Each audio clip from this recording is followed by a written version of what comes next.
en mi nombre. Yo soy Ana Pedraza, soy directora de programas en Fundasamim. Y Creciendo Juntos es un programa que tiene 15 años, 16, en Comodoro Rivadavia, muchos años de historia juntos. Así es, Maxi, ha participado de todas nuestras actividades. Y esta, bueno, creo que es la última actividad COVID de este año, ya estamos terminando este año tan difícil y tan duro para todos. Como dijo Coco, algunas cosas positivas hemos sacado, creo que hemos aprendido a comunicarnos de una manera diferente, y creo que muchas de las cosas que aprendimos en este año van a seguir, no creo que se acaben, creo que van a seguir, más allá de que cuando termine esta pandemia, vamos a poder utilizar muchas. Así que bueno, esta es la última actividad de COVID, ¿no? Quedan algunas otras, más internas, más pases de sala, en Comodoro, por ahí en Trelew, pero esta actividad creo que es muy importante. La tenemos a Liliana Vázquez, que creo que no tengo que presentarla, todos la conocen. Ella es una infectóloga perinatal que este año ha trabajado intensamente, codo a codo con todos. Desde lo que me toca a mí, en lo particular, en el servicio, ha sido una persona sumamente importante, más allá de que a veces por ahí diferimos en algunas cosas y tenemos algunos temas, pero eso es normal. Entre infectólogos y neonatólogos, eso les diría que es la vida. Pero creo que para todos ustedes ha sido un pilar este año la participación de Liliana en todas las actividades y realmente se lo agradecemos y lo valoramos mucho. Así que si te parece, Liliana, empezamos con tu actividad, con tu charla. ¿Cómo no? Nos queda bastante tiempo para preguntas, así que vayan haciéndolas por el chat o si no, después que terminemos, pueden habilitar el teléfono cuando Liliana termine. Liliana, todo tuyo. Muy bien. Bueno, muchas gracias primero a todos por estar. Gracias a Fundasamim por la oportunidad. Y me parecía que en este tema que hablamos tanto y que nos sigue generando muchas dificultades, quería centralizarlo fundamentalmente en las novedades que fueron surgiendo. En el aspecto perinatal y en el pediátrico, y las que nos sorprendieron y seguramente las que nos van a seguir sorprendiendo con esta enfermedad nueva que todavía no tenemos en claro bien cuál es el impacto durante y cuál va a ser el impacto posterior al COVID. Bueno, por ahora, por lo menos manejamos tiempos de incubación de la infección, que en el promedio es 5 a 6 días, pero que pueden ser tan cortos como de 1 o tan largos como 14 días. Alberto recién hacía referencia a esto, que por ahí estaban por acortar este tiempo, que es el tiempo de aislamiento de un contacto, respetar este tiempo de incubación, que parece bastante lógico, porque son muy pocos los casos. La verdad es que vemos, más allá les diría, de la semana. Y desde que los síntomas aparecen o desde que comienza la enfermedad, la excreción viral es de alrededor de 7 a 10 días en promedio. Los casos graves, el promedio de excreción viral es más grande, más prolongado y llega entre 3 y 4 semanas. Y como ven ustedes acá en este gráfico, esta es la excreción respiratoria. Adultos hospitalizados es más prolongado porque son los que tienen curso más grave, y no hay que olvidarse que también se elimina por materia fecal. Esto es para que estamos hablando todos de lo mismo, ¿no? Esto es como un pequeño resumen. A mí me encantó este gráfico porque sintetiza un poco cuál es la evolución que puede tener. Esto es sobre pacientes adultos. Una persona que se infecta, hoy se sabe, y esto en la población de adultos, que solo el 50% va a tener síntomas. Del 50% que va a tener síntomas, 20% va a requerir hospitalización. De los que se hospitalizan, 15% va a requerir cuidados críticos, y de los que llegan a cuidados críticos y asistencia respiratoria alrededor de 2/3 partes de los pacientes fallecen. Entonces el 50% solo es el que va a tener evidencias clínicas de enfermedad, 10% hospitalización, 1.5 necesidad de cuidados intensivos y alrededor y promedio 1% de pacientes fallecidos. Pero es diferente en adultos que en la población pediátrica. Nosotros sabemos que los chicos tienen una enfermedad que es menos grave, menos posibilidades de evolucionar a formas críticas, y la mortalidad está relacionada fundamentalmente a pacientes que tienen comorbilidades. Aún así es muy baja. ¿Qué hace que sea diferente la evolución en chicos y adultos? Hay algunas cosas que se saben y otras que se especulan. A mí me gustó este gráfico, esta tabla que mostró Asunción Mejía, una infectóloga pediátrica, en una de sus charlas, donde resumía un poco distintas variables que uno encuentra entre la población pediátrica y la de la población de adultos.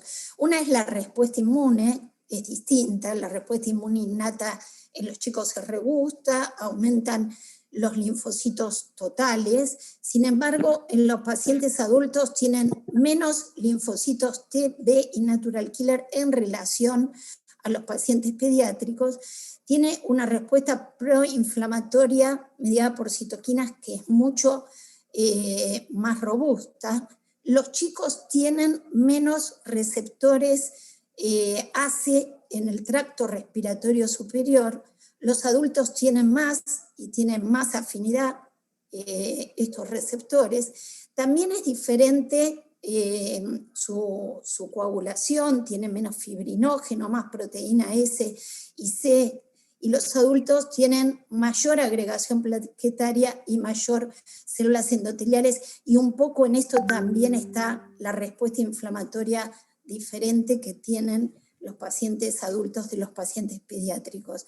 Los chicos son fundamentalmente sanos, en los adultos estas comorbilidades, obesidad, diabetes, hipertensión, enfermedad pulmonar crónica, renal crónica, hacen que tengan mayor riesgo de tener complicaciones.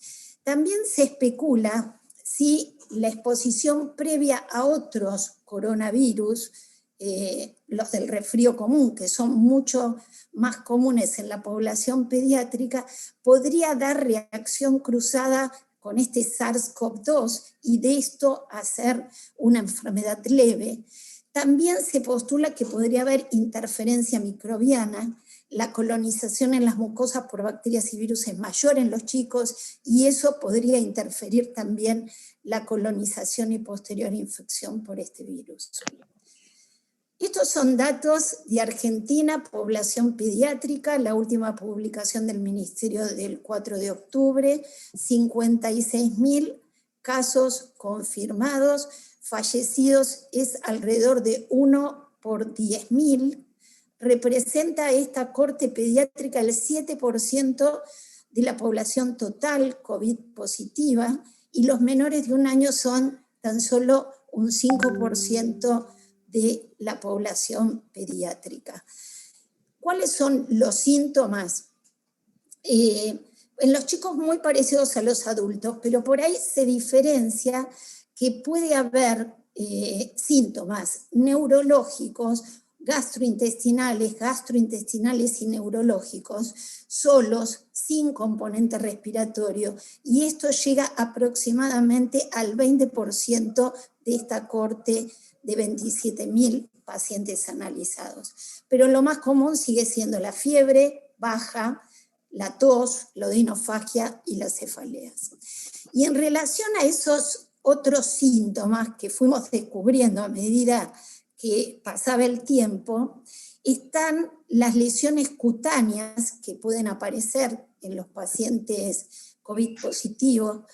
Suelen ser manifestaciones tardías, no al inicio de la infección, pero por ahí pacientes que aparecen con estas lesiones que son tipo sabañones en palmas y plantas, y después hay descripta también otro tipo de lesiones que quizás si a los pacientes los estudiamos en este momento con PCR pudiera dar la PCR negativa. Por eso la forma de estudiar pacientes con estas lesiones es directamente pedir serología, esos anticuerpos que aparecen después de los 10 días de haber tenido contacto con el virus, de haber aparecido los síntomas de enfermedad, son los que muchas veces pueden hacer diagnóstico.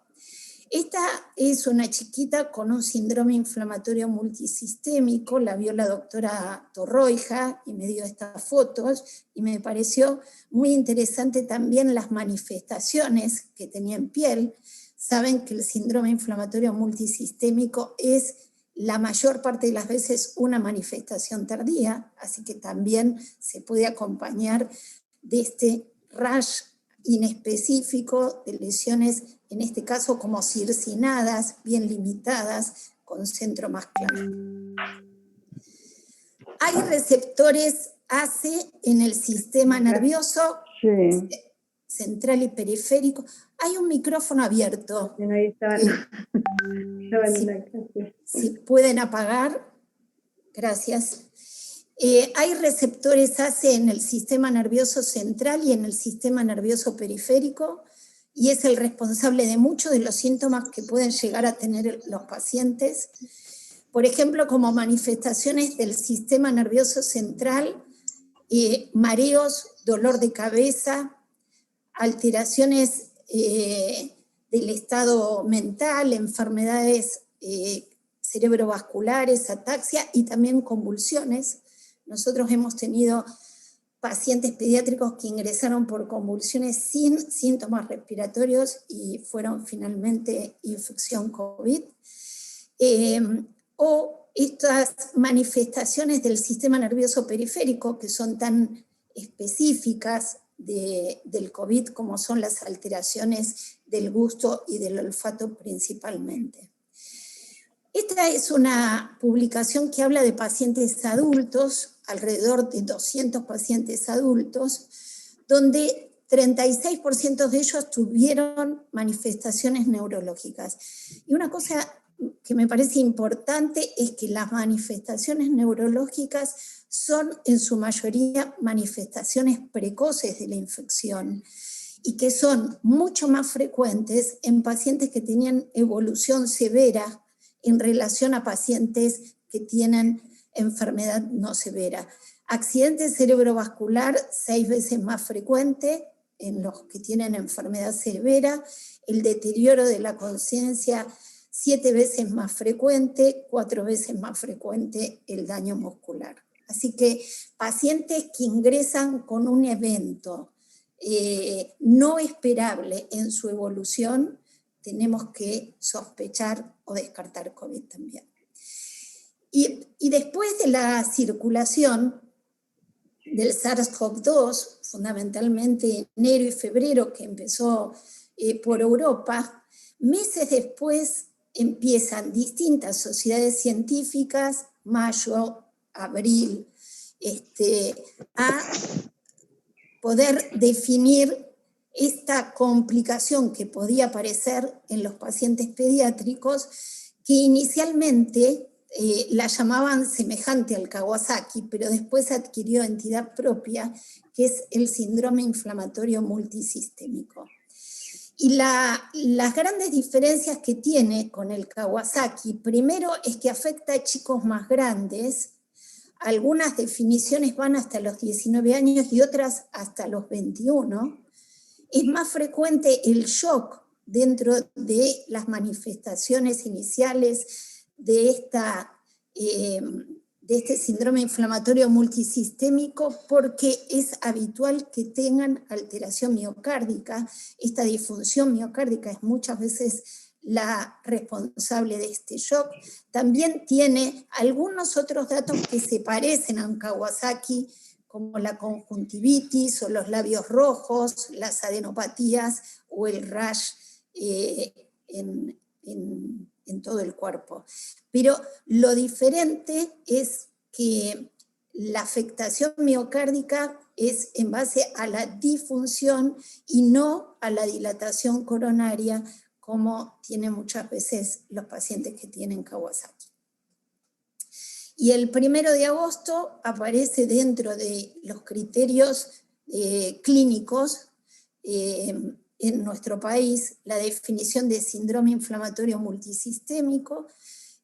La definición es hasta los 18 años, con más de 3 días de fiebre y al menos 2 de los siguientes alteraciones: erupción cutánea y conjuntival, hipotensión o shock, o disfunción miocárdica, pericarditis, valvulitis, anomalías coronarias, evidencias de coagulopatía, síndrome gastrointestinal agudo. Al menos 2 de estas, además de la fiebre de más de 2 días, y marcadores elevados de inflamación, objetivados por la eritrosedimentación, por la proteína C reactiva, la procalcitonina, y por supuesto descartar otras causas que podrían llevar al shock a un paciente, como la sepsis bacteriana o los síndromes de shock tóxico por estáfilo o por estreptococo.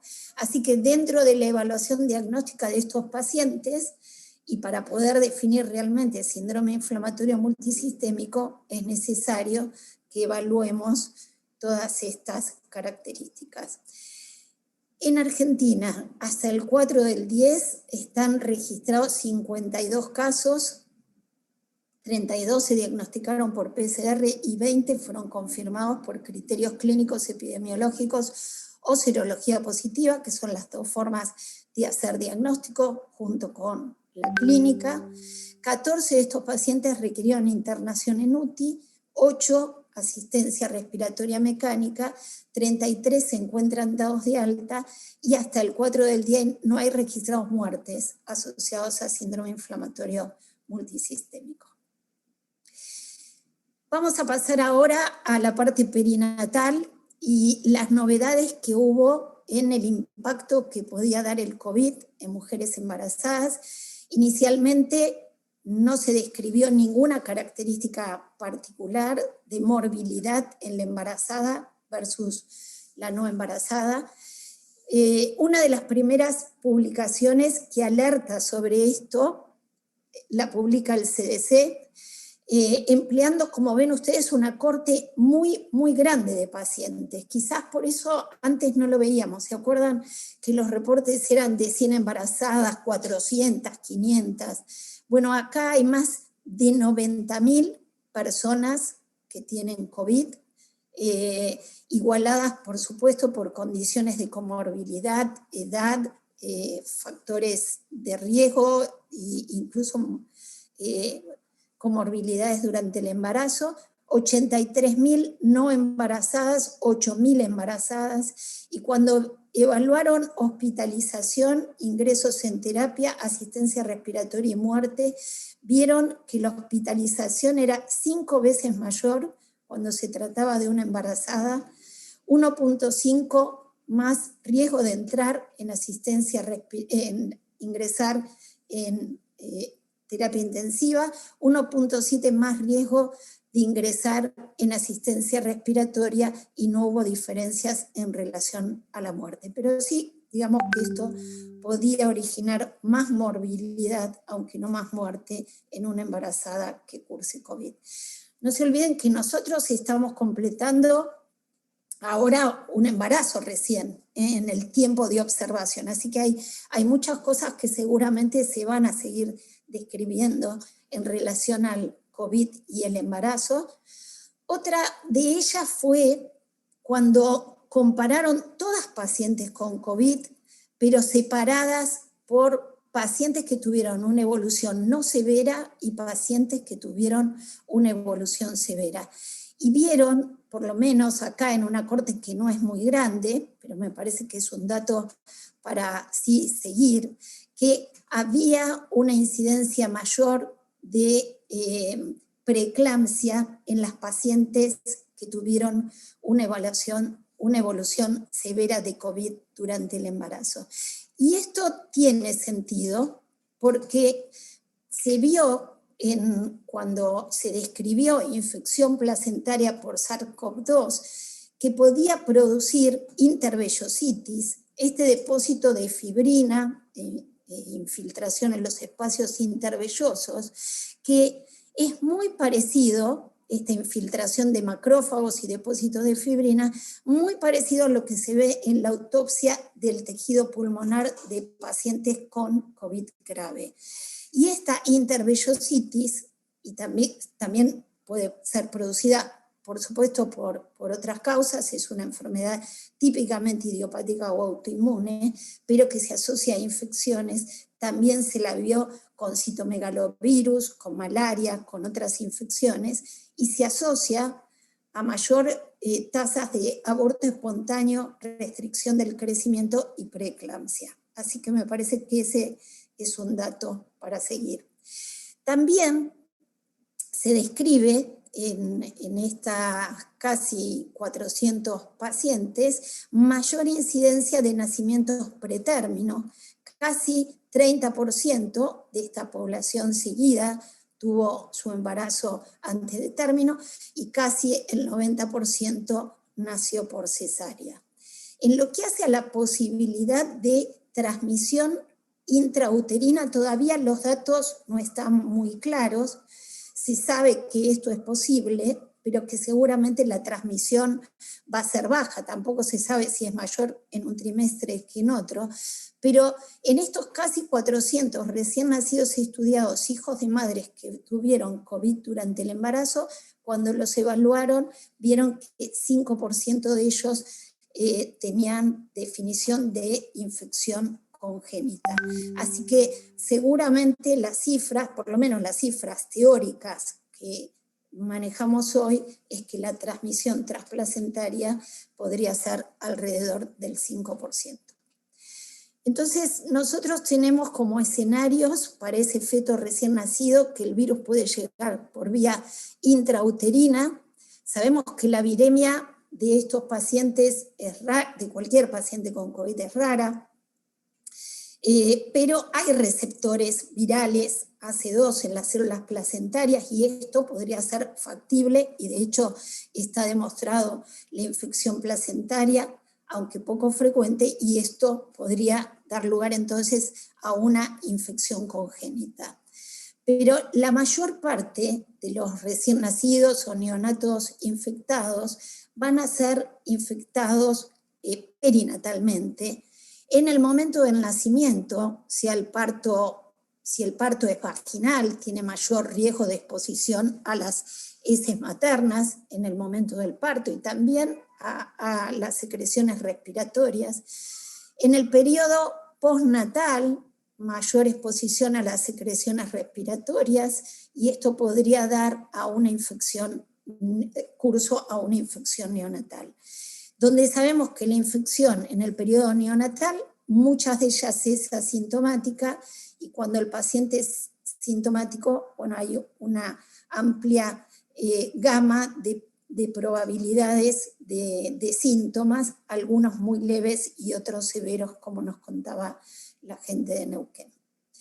Pero el primer caso bien documentado de infección congénita fue en mayo de este año, y fue por primera vez que se demostró el SARS-CoV-2 en líquido amniótico antes de la ruptura de membrana, confirmado después con un líquido durante la cesárea, y también con estudios del recién nacido de sangre y de líquido de lavado alveolar.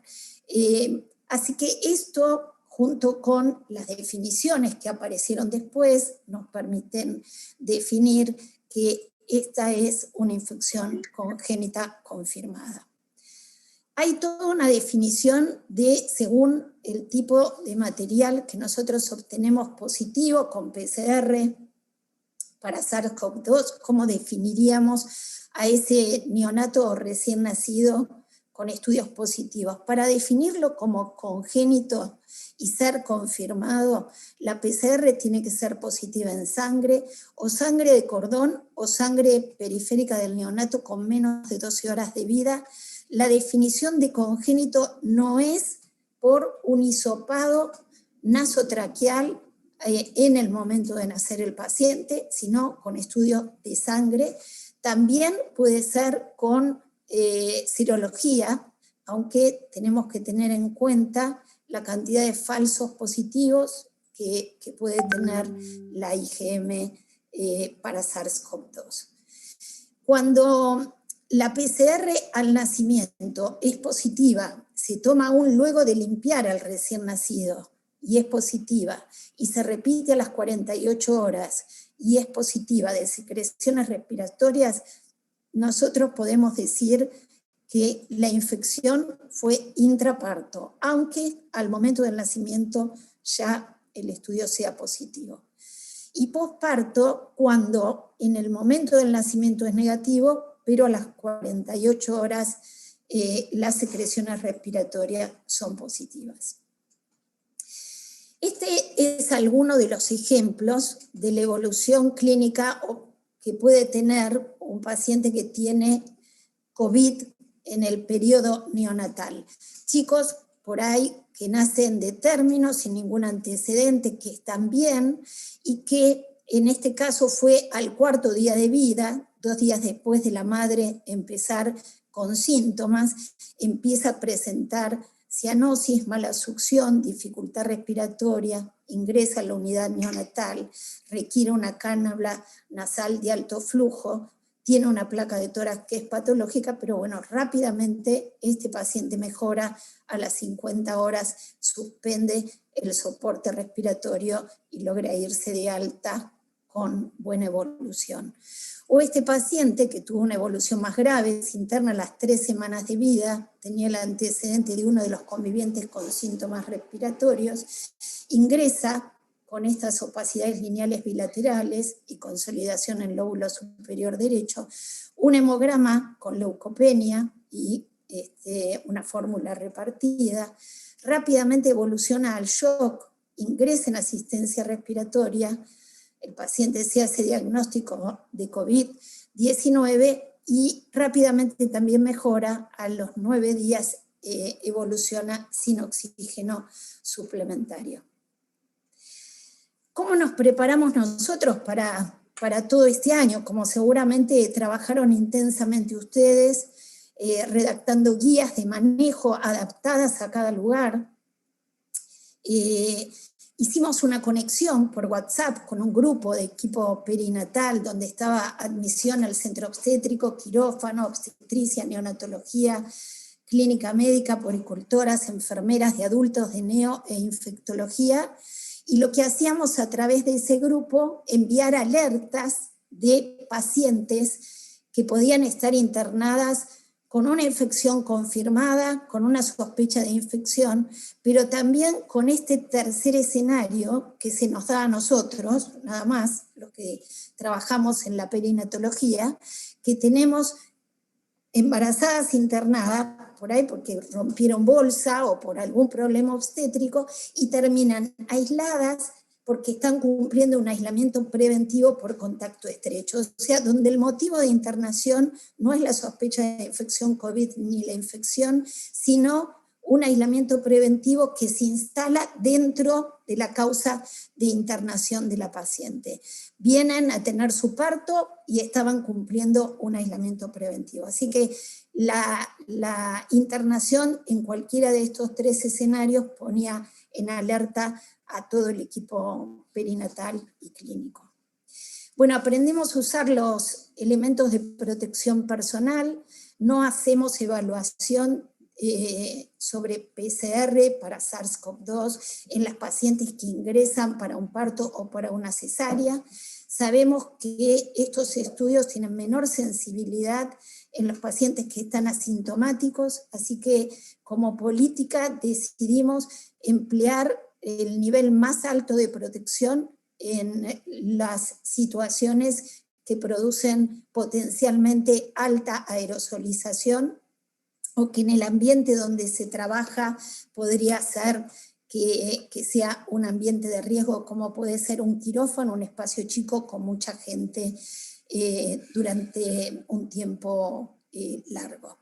Así que usamos máxima protección, N95 más barbijo quirúrgico, más protección ocular, doble gorro, doble guante, doble bota, para poder descartar el primero de todos estos elementos a la salida de la sala de partos y poder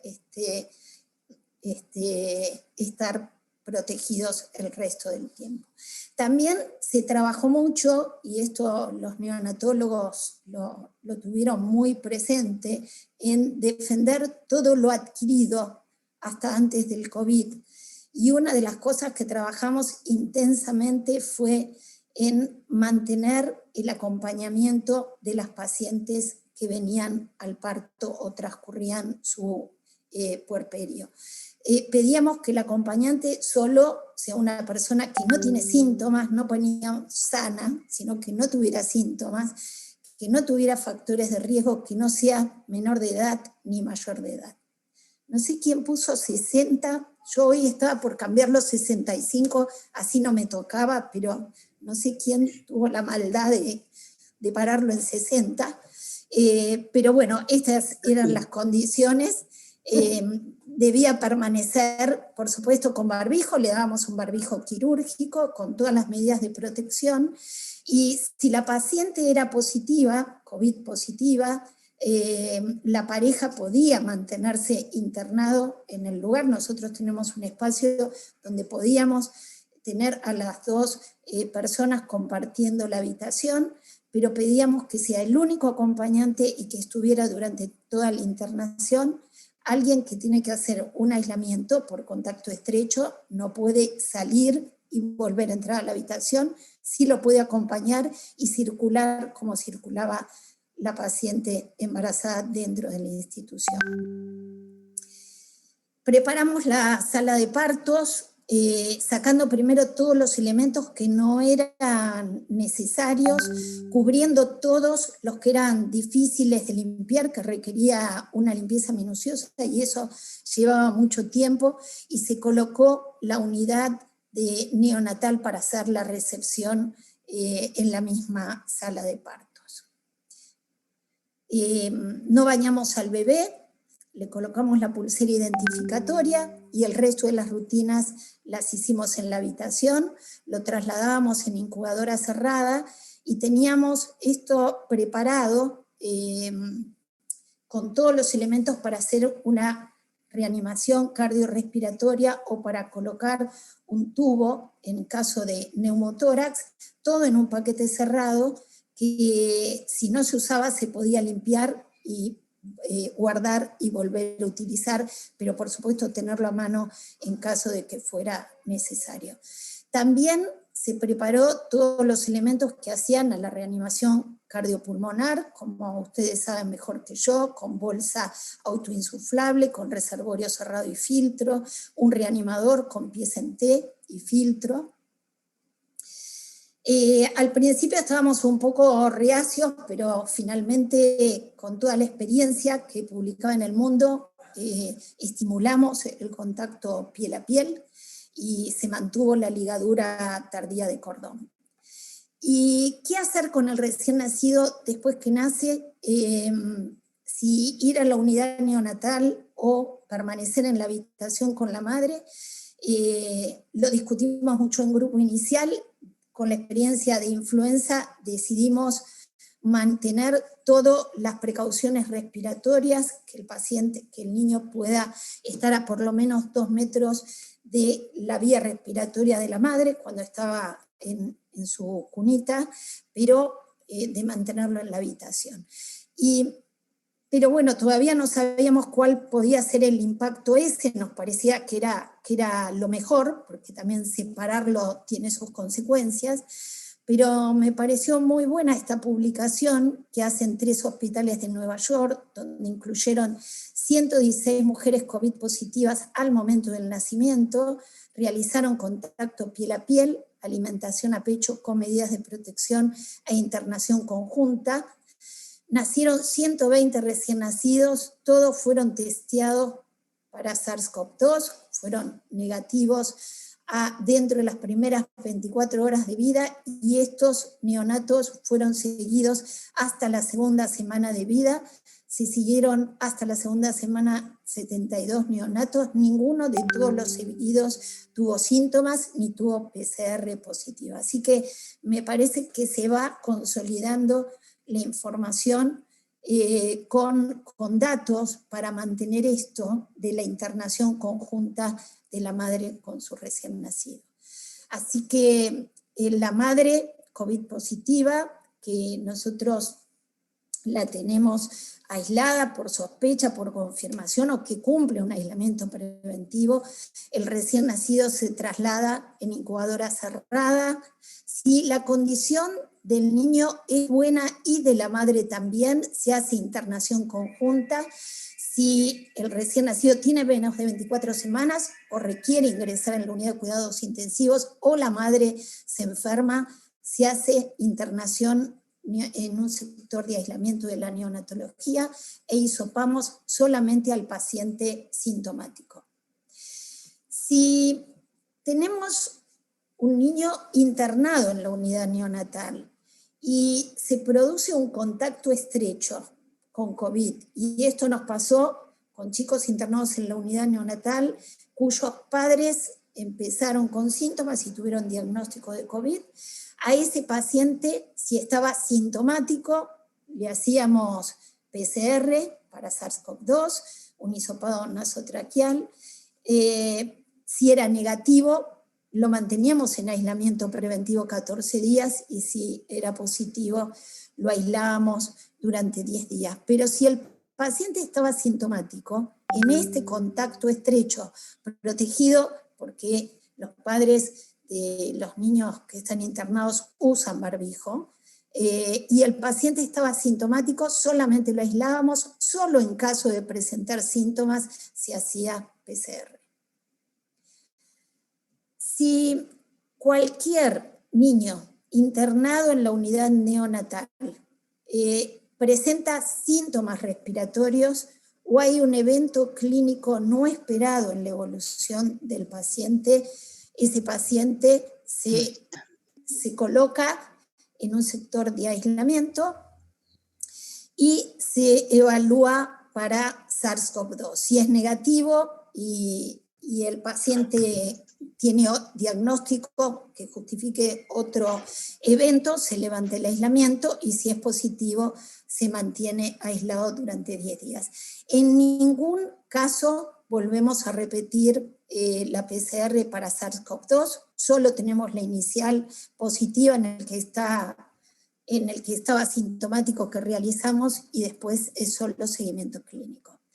En relación a las visitas, en la unidad neonatal pueden entrar solamente un padre por vez y tratamos que la sala de padres también esté ocupada solo por uno de los dos padres.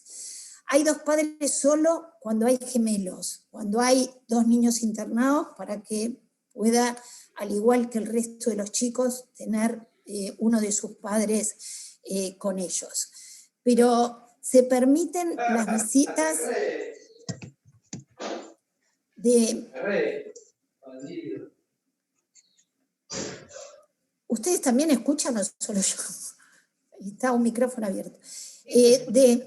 Muy poco, Liliana. Ay, es que yo tengo esto en el oído, me parece que es eso. Bien. Bueno, si la visita está sintomática, contacto con persona COVID en los últimos 14 días, este es el típico que puede acompañar a la paciente embarazada, se permite el acompañamiento y permanece dentro de la habitación hasta el alta. El ingreso a la UCIN de ese papá, por ejemplo, que está cumpliendo un aislamiento preventivo, que está sintomático y que está junto a la embarazada en la habitación, se permite el ingreso a la unidad neonatal en lo que llamamos visitas supervisadas.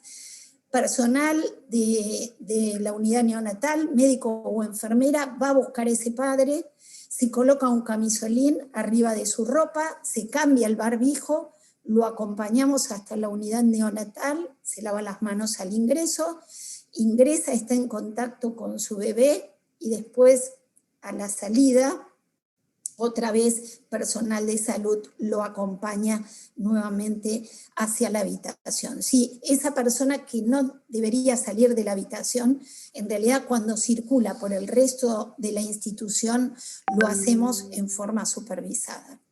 Si tiene diagnóstico de COVID, no permitimos la visita, y si tiene síntomas, tos o fiebre, no permitimos la visita hasta que se encuentre asintomático, al menos 3 días sin tos, sin fiebre, y por lo menos 24 horas sin diapirexia. En caso de ser, por supuesto, la PCR dar positivo, el tiempo de aislamiento es 10 días.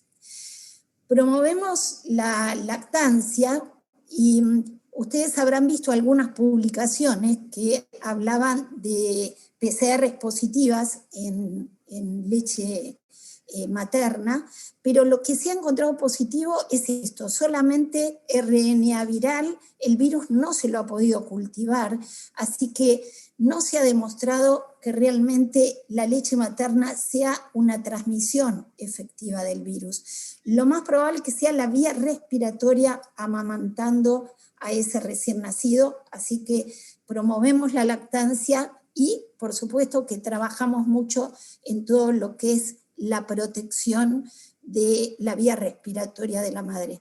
Me gustó esto que me hizo leer Ana, que habla de todo lo que puede significar separar a esa madre de ese recién nacido, no solamente por el estrés del recién nacido y el de la madre y todos los beneficios que nosotros conocemos en lo que hace a la lactancia, al contacto de la piel con el bebé y hacia muchas de sus condiciones de salud, sino también por lo que significa como sobrecarga al sistema de salud.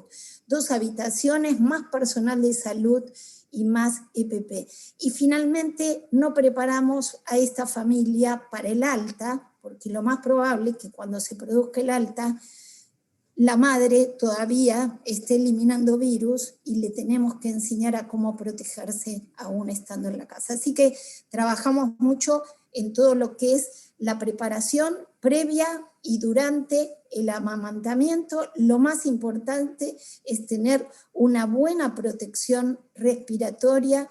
Durante la internación le colocamos un camisolín, en la casa le pedimos que se coloque algo, una sábana, una manta, lo que quiera, para tener, que no tenga contacto tanto con la ropa de la madre y el resto de la piel. Hacemos que se higienice con agua y jabón la región mamaria. Cuando esté internada preferimos que amamante fuera de la cama. Nos parece que se pueden cumplir mejor todas estas medidas de cuidado, y si tienen la posibilidad de que el cuidador sano se interne con la paciente, puede ayudar en todo el manejo del neonato para que la madre pueda cumplir con toda esta protección. Hemos tenido muchos chicos menores de 1 mes que se internan, decimos, con un evento no esperado. Se internan con fiebre, se internan con diarrea, se internan con una convulsión, con un evento no esperado. Esos pacientes los internamos en un sector de aislamiento. Si la condición clínica del paciente, el paciente esté estable y lo permite, lo ideal es una habitación individual donde el adulto esté, el padre del niño o el responsable del niño se puede internar junto con el niño. Tiene que tener un baño exclusivo el adulto para poder estar junto con el paciente. De no ser posible, se interna en la unidad neonatal, o si la condición de salud de ese recién nacido lo requiere, en un sector de aislamiento, en incubadora cerrada, porque a veces no tenemos la distancia que tenemos que tener entre paciente y paciente, la distancia entre las incubadoras al menos 1,5 metros, y nosotros tenemos la suerte de tener un sector de aislamiento que tiene un baño para usar los padres. Entonces lo que hacemos es que cuando el adulto, el padre, el responsable del bebé se interna, puede permanecer junto a él sin salir de ese sector, pero si se va no puede volver hasta que no tengamos el resultado de esa PCR para saber si el conviviente se tiene que aislar o no. Siempre que sea posible, y muchas veces estos chicos que tienen enfermedad leve, que se internan para observación durante 1 semana, por lo menos es la recomendación acá en la ciudad de Buenos Aires, ojalá pudiéramos internarlo junto a sus padres en una habitación o a uno de sus padres. Pero a nosotros nos cambió la sistemática de internación de un paciente con infección respiratoria, con o sin fiebre, que ahora pensamos en que tiene que ser en un sector de aislamiento. El aislamiento es de contacto y gota, y tomamos una muestra. Si hay síntomas respiratorios, también buscamos virus respiratorios, y si no, dentro de la evaluación que se hace al paciente SARS-CoV-2. O sea, que nosotros solicitamos PCR a los pacientes que están sintomáticos, hijo de madre COVID positiva en los últimos 10 días, o sea que pensamos que está eliminando el virus, si el niño está sintomático. En evaluación de sepsis tardía, si, digamos, por lo general agregamos COVID o SARS-CoV-2 dentro de las búsquedas, pacientes que tienen cuadros respiratorios, internado por cualquier evento no esperado y cualquier síntoma con antecedentes epidemiológicos del contacto. ¿Qué podemos esperar después del COVID, ¿no? Este artículo lo comentó Pablo Sánchez en una de sus charlas, y me gustó leerlo, porque hay una situación acá que describe muy particular en una unidad neonatal en Singapur, donde ellos habían decidido en la unidad neonatal, antes del COVID, enero 2017, diciembre de 2017 se hizo este primer corte, usar barbijo en forma universal. Y vieron que usar barbijo en forma universal, esto, fíjense los dos cortes, 2011, 2015, 2017, 2019. El segundo periodo, barbijo universal sin existir el COVID dentro de la unidad neonatal, y ellos vieron que con el uso de barbijo universal los pacientes tuvieron menos infecciones respiratorias. Fundamentalmente, esto tuvo impacto en los prematuros que estaban en engorde, no en los pacientes prematuros o los pacientes que estaban en incubadora, pero los pacientes, fundamentalmente esos pacientes que nosotros tenemos internados, muchos de ellos en recuperación nutricional, tuvieron menor incidencia de infecciones respiratorias. Así que no sé si después del COVID, por ejemplo, se quedará el barbijo para manejar a algunos pacientes de más alto riesgo o en periodos, por ejemplo, de invierno. Ojalá disminuyan las infecciones asociadas al cuidado de la salud en general, con todo el gel alcohólico que aprendimos a utilizar. Y me llamó la atención también algo que creo contó el martes en la charla Guadalupe, en uno de los Zoom que tuvimos, una publicación, un comentario que aparece en el New York Times por octubre, y que habla del encierro y si esto realmente podía ser una de las claves para disminuir la cantidad de prematuros que tenemos, eso que nos aflige tanto a todos y que digamos, no hemos encontrado a través del tiempo la forma de que esto realmente, ninguna medida que impacte bajando ese 10% que por lo menos en esta parte del mundo tenemos. Y hay distintas publicaciones que fueron apareciendo que hay que ver, digamos, cómo termina esta historia. Pero, por ejemplo, esta es de Italia, en la región del Lacio, que fue el norte de Italia, muy afectada por el COVID en el inicio de la pandemia, y ellos vieron que le disminuyó, por ejemplo, la cantidad de prematuros tardíos y que tuvieron un aumento de recién nacidos fallecidos. O sea, estos dos puntos, digamos, para prematuros tardíos y un aumento de recién nacidos fallecidos. Y acá hay toda una especulación, que por supuesto no hay respuesta, pero también en el Reino Unido hablan de un aumento en el periodo pandémico en relación al prepandémico de recién nacidos fallecidos, y esto un aumento de casi 6 veces los recién nacidos fallecidos, y en este trabajo que está hecho en Dinamarca, muestra una disminución de los prematuros extremos, pero este trabajo solo tomó pacientes recién nacidos, fue a través de un registro que se hacía postnatal y no están registradas las muertes intrauterinas. Así que no sabemos si tuvieron menos prematuros extremos porque algunos de ellos podían haber fallecido antes. Pero digamos que también hay muchas preguntas que todavía no encontramos respuesta y que seguramente las iremos construyendo con más información. Bueno, espero sus preguntas. Muchas gracias. Chao.